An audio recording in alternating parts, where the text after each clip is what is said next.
It's a way of the Mr. Extra, oh yeah.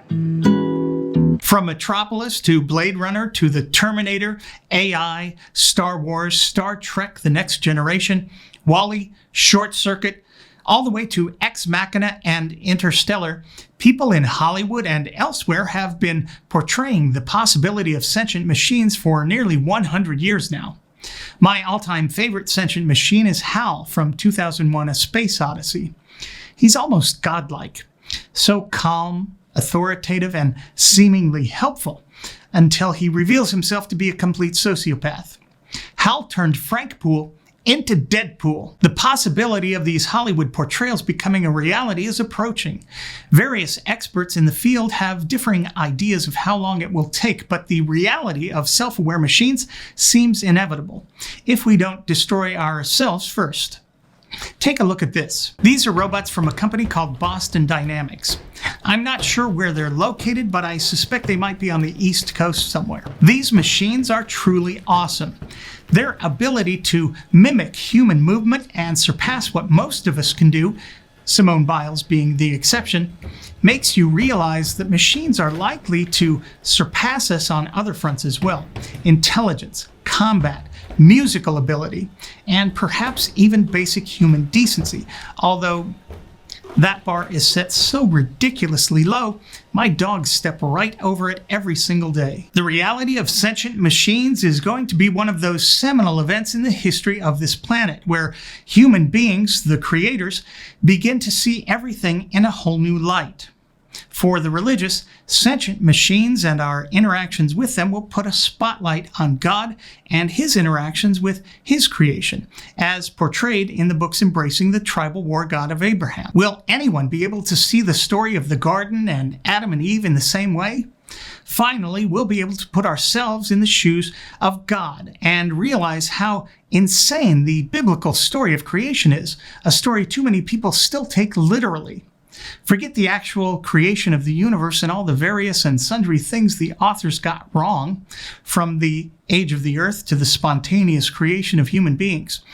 Just look at how God interacted with the sentient beings he created and allegedly loved. First off, let's hope we create our sentient machines fully clothed, or at the very least, sporting a pair of Calvin Kleins, maybe a thong of Cat 6 to hold all that bandwidth.